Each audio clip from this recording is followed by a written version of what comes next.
जो सरकार में रहता है वो इन संस्थाओं का इस्तेमाल करता है।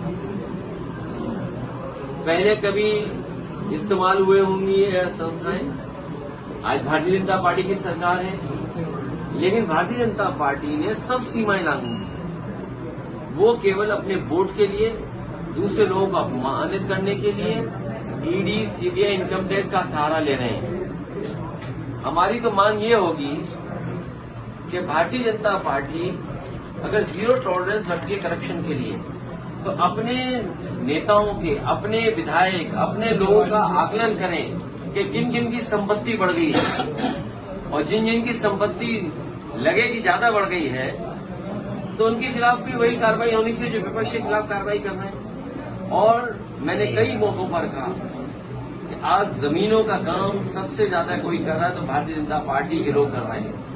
कई शहरों में बड़े बड़े भूमाफिया पैदा किए हैं और भूमाफियाओं का काम भारतीय जनता पार्टी स्वयं कर रही है।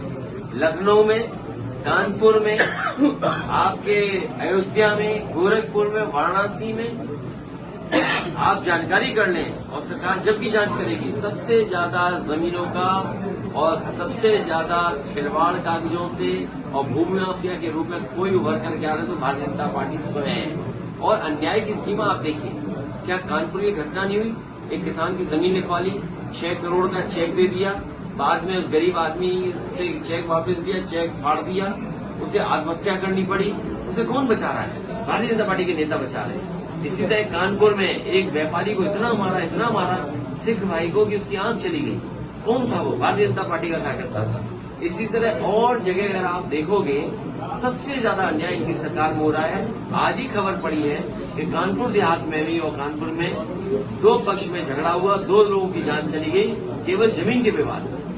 सरकार को ये देखना चाहिए कि जो जहां पर जमीन को लेकर के विवाद हो रहा है या विवाद से जान जा रही है, आखिरकार वो अधिकारियों को कितनी एप्लीकेशन दे चुकी है। सर